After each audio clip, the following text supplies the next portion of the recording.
खुलुमबाय बयनिसिमबो आंनि चेनेलनि नायगिरिफोरनिसिम। अखा बांखा दैज्लां बोथोर समाव दैबानानि गेजेराव एनडिबिफ्रा माबोरै खस्थ' सहायनानै थानो गोनां जायोमोन आरो माबोरै थानो गोनां जायोमोन बिनि सोमोन्दै आङो रायजो राजानो फोरमायलांनो सानदों। गिबियावनो आङो निमाहा बियो आंनि सिनियर आंनि जुनियर आरो गासिबो रायजो राजाफोरनिसिम। आंनि सिनियर आंनि जुनियरफ्रा आंनिफ्राय साबसिन खस्थ' मोनबोनाय आरो साबसिन बुंनो हानाय गोदै रावै आरो जायफ्रा बे खस्थ'खौ लाबोनो गोनां जादों बिथांमोना रायजो राजानो जाहाथे उननि समाव मोजाङै फोरमायना होगोन आरो खिन्थालांगोन होननानै आङो आसा खालामो। दा आङो निमाहा बिनायजों लोगोसे आंनि समाव मोनबोनायखौसो आं बुंनो हागोन आरो आं खस्थ' मोनबोयैखौ आं बुंनानै रायजो राजानि सिगाङाव नंखाय बाथ्रा आं बुंनाया बे पापनि मोनसे महर जागोन। आं जि बुस्थुखौ आङो जोंनि समाव खस्थ' मोननाय आरो एनडिबिनि गासिबो सोद्रोमाफ्रानो दाब दाब बा गुबुन गुबुन रायजोफ्राव गुबुन गुबुन हाग्रा बंग्रायाव थानायफ्रा एसेबाबो बयहाबो खोन्थानो हानाय आरो बुंनो हानाय बयनिबो गोसोआव दङ। नाथाय सम आरो बोथोरा बा रायजो राजानि खाथियाव खाबु मोनाखै जानो हागौ आरो सोरबाफोर खिथाबायबो जानो हागौ। नाथाय दिनै बेफोर समखौ जोंनि दैदेनगिरिफ्रा खाबु मोनाखैबो जानो हागौ। आङो मोनबोनायखौ आं खिथालांसै। जेब्ला जों दंमोन गुबुन रायजोआव बे समाव ओरैबायदि दैज्लां बोथोराव आरो दैज्लां बोथोरनि समाव अखा हानाय हायै गासिबो जायगायाव माने खोमसि दंफां लाइफाङा सान्दुं दैज्लां बोथोराव माने बे सिदोबानो खारा। बे समाव केम्पआव मोनसे मेसाव मोनसे केम्पआव मालाबा 30-40 जन गाहाम थायो आरो थोजासे बनफोरखौ सिननानै लानो समबो मोना। मालाबा सम आरो बोथोरखौ लानानै बन सिनो बेफोराव माखासे केम्पआव थायोबा खामानि मावनो गोनां जायो, मैगं गायनो गोनां जायो, माइरं बोनो गोनां जायो, डिउटि होनो गोनां जायो। माखासे देहाफ्राबो थासारिनि माखासे देहाजों माने देहाफ्रा सोरबाया माने रेस्ट लानो गोनां जायो। जानाय लोंनायनिफ्राय थाबायनायनिफ्राय माइरं दै बानायनिफ्राय देहाया माने ओरैबायदि नारसिननानै माने बेमार सेमार जानानै थानो गोनां जायोमोन।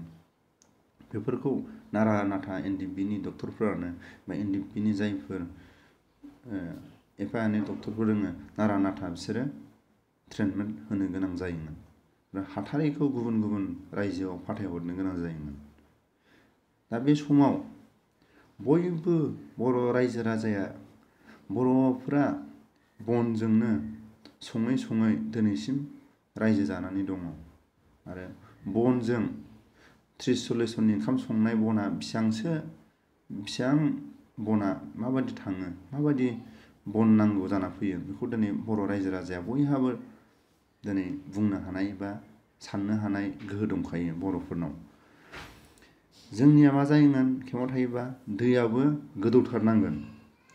दैया गोदौयै दैखौ जुदि लोंहोयोबा नों पानिसबो लानो गोनां जायोमोन आरो दै गुदुं लोंबाय थाग्राया गामिनि मानसियानो जा आरो जोंनि मानसियानो जा गोदौयै दैखौ लोंबाय थाग्राया एसेबाबो हमनानै दै लोंनाय टाइमाव बे दैया गोदौनाय बे दैया गोदौवाखै माने बुंनो हानाय गोहोखौ थायो लोंबाय थाग्राया।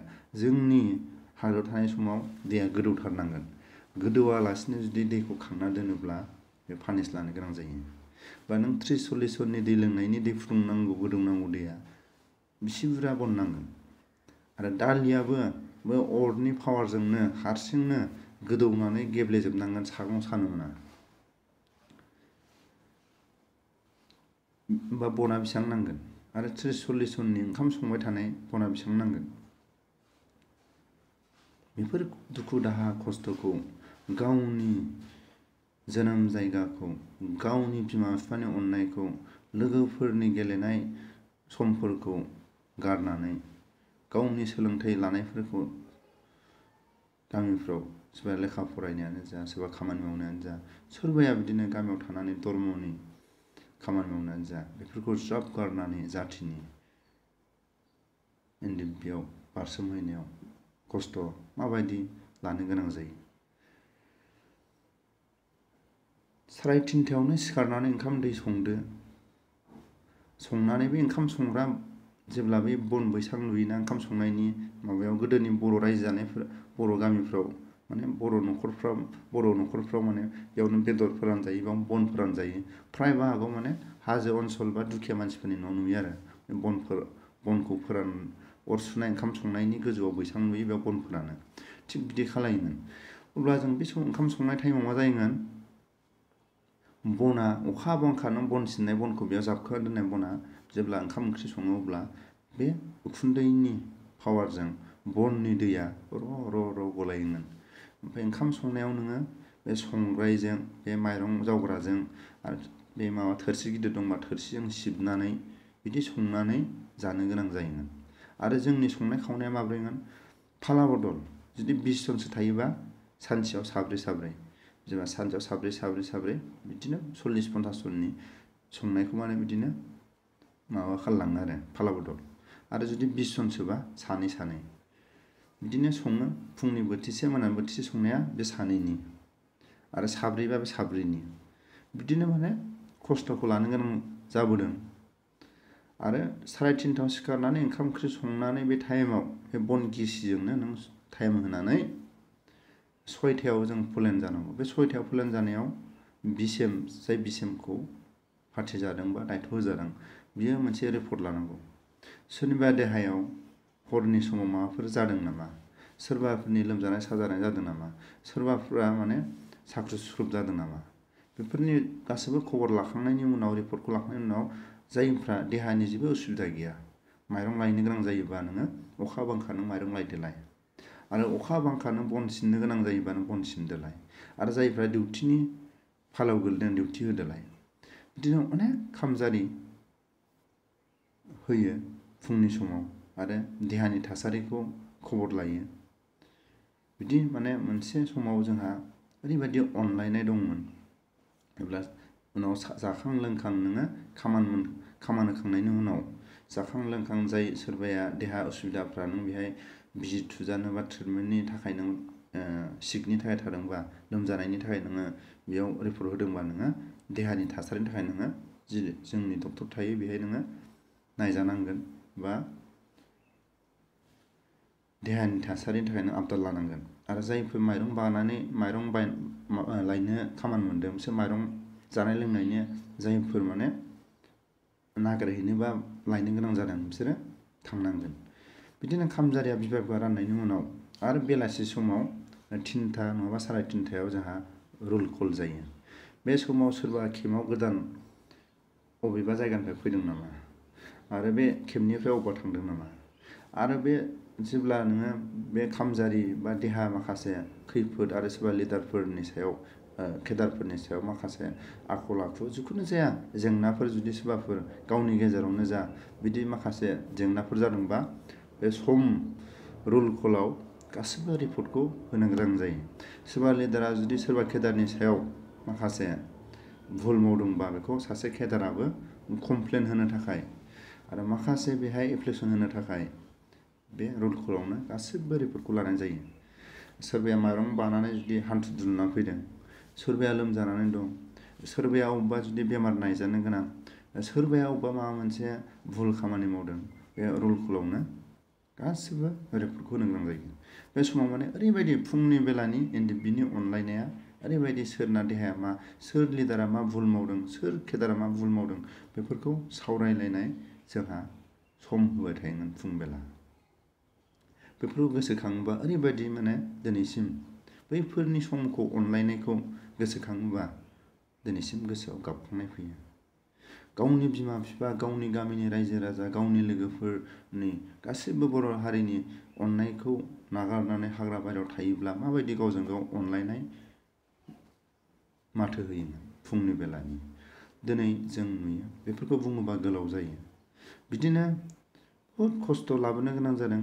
आरो जेब्ला नोङो संनाय खावनायखौ मोदै रथ' गाबनो गोनां जायो, गिसिब सिबै सिबै ओंखाम संनाय बेसेबांबा गोजौआव लिमोनलायाव खस्थ' नोङोबा दुरुंफोरजों हमनानै गन थुथानानै नों 30-40 केजि नों माइरं बाखांनानै दैज्लां बोथोराव नोङो बानो गोनां जायो।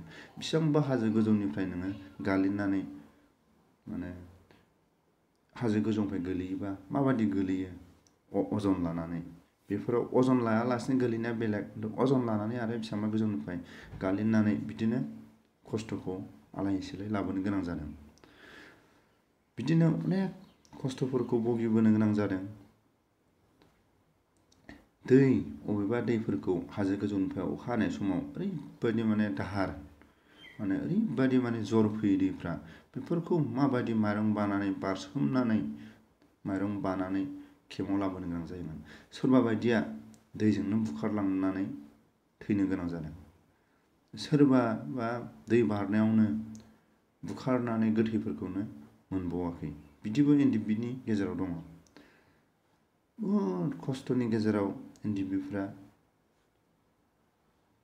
हारिनि जौगानो थाखाय बेफोरबायदि खस्थ'खौ लाबोनो गोनां जादों।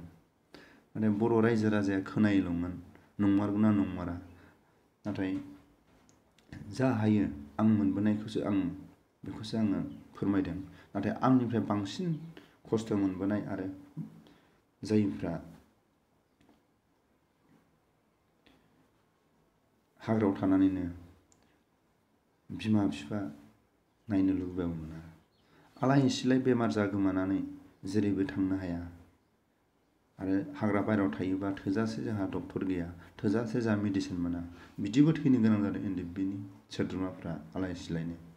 दिनै बिमा बिफाफ्रा गावनि गामिनि मानसिफ्रा दिनै गावनि गथ' गथाया गावनि बिदा फंबाया गावनि गामिनि रायजो राजाया सानोल' जों गामिनि सासे गथ'आ खोनादोंल' लोमजानानै थैबाय अबेबा दैयाव थैबाय अबेबा हाजो गाखोनायाव हां सरथेनानै थैबाय।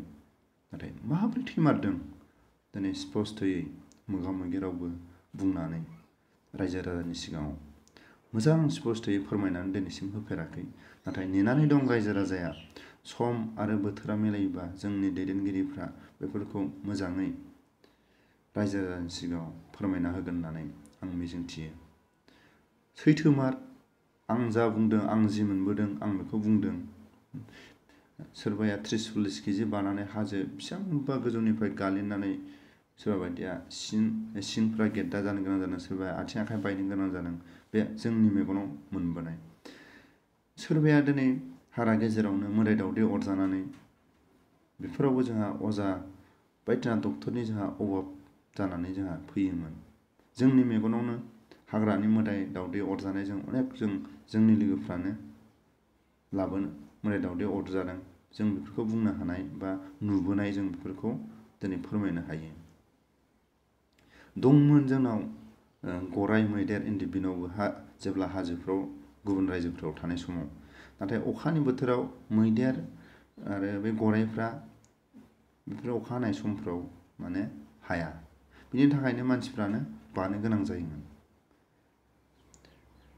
आं दा जि खस्थ'फोरनि संनाय खावनायनि सायाव आङो जि बुंबाय जाहाथे माखासे गोरोन्थि जालांदोंबा बर' रायजो राजाया आरो आंनि बुंनाय खिथानाया जुदि सैथोबा आरो नंगौ जुदि जारिमिनखौ बुंनायाव सोरबा बायदिया गाज्रि मोनोब्ला बे आंनि सायाव गाज्रि मोनोब्ला बे गावनि पार्सनेलि गावनि खोथासै। नाथाय जों खस्थ' मोनबोनायखौ आङो स्पस्ट' रायजो राजानि सिगाङाव आं बुंना होदों। दा रायजो राजाया आंनि बुंनायखौ सोरबा बायदिया जुदि बजबनानै लादोंब्ला आंनि भिडिअखौ एसेबाबो अनसायनानै गुबुनफोरनो एसेबाबो बारहोनानै बा एक्सेप्ट खालायनानै लायो बेखौनो आङो बयनिसिमबो आरो उननि समाव बिदिनो माबायदि खस्थ' जाबोबाय थादों माबायदि माने गावजों गाव एना एनि मालाबा जानायफ्रा माबोरै दसेनो गोरोबलायफिनो मानि थाखाय गोरोबलायफिनो बेफोरखौ आं गासिबो स्पस्थ'यै खिथागोन। आरो सोरबा बुंदों माने सोरनिखौबा खिथाहर नाथाय आं मोनथिनायखौ आं खिथालांबाय थागोन। आरो अनेक दं बिदिनो बुंस' हायै आरो बुंलांनो हायै एनडिएफबिनि बे समाव मावथि बिबार होनबा बयबो सिनायगोन बिबारनि जारिमिनखौबो आं एसे मिथियो बिनि उननि समाव आं खिथालांगोन आरो जाब्रांनि खोथाखौ बुंदों जाब्राङा माबायदि माने दानजानानै माबोरै गावनि जिउखौ माने बारग'दों आरो भैरबखुन्डनि खेमा मानि थाखाय जाब्रां थाखो बेफोरनि सम आरो बोथोरा मिलायोबा आङो मोजाङै स्पस्ट' खिथालांगोन जाहाथे रायजो राजाया उननि समाव खोनासंगोन होननानै आं आसा खालामो दा आंनि बुंनायखौ बेखिनियावनो आङो बयनिसिमबो सुंद'यैबाबो आं खिथालांबाय थागोन आरो सम आरो टाइमा मिलायोबा आङो बुंनो सानो नाथाय मा खालामनो जोंहाबो थोजासे रां रुफा गैया गावनि गथ' गथाय गावनि जानायखौ जोङो नागिरखानांगोन बिनि थाखायनो गोदै गोदै रावजों बुंनो नागिरबाबो गोदै गोदै माखासे रावखौ बुंलांनो सानोबा गोसोआव सानो खुगाजों गेवा मानो होनोब्ला गोमालाङो आरो अबेबा खोथाखौ बुंनाङिखौसो ओंखारफ्लाङो बिनि थाखायनो माखासे जुदि बुंथावै खोथाखौ बुंफ्लांदोंबा आङो निमाहा बियो मानो होनब्ला बयबो मिथियो बर' समाजनि गेजेराव बुंलांबाय थायोबा अबेबा खोथाया ओंखारफ्लाङो बुंनांगौ बुंनो होननानै ओंखारनाय खोथायासो गोमानानै थायो बुंथावै खोथायासो ओंखारफ्लाङो बिनि थाखायनो आङो बयनिसिमबो उननि समाव बिदिनो साबसिन आरो हामसिन आं खिथालांनो नाजाबाय थागोन बिनि थाखायनो आङो बयनिसिमबो आखाइ खबजोबनानै दोनथ'नाय जाबाय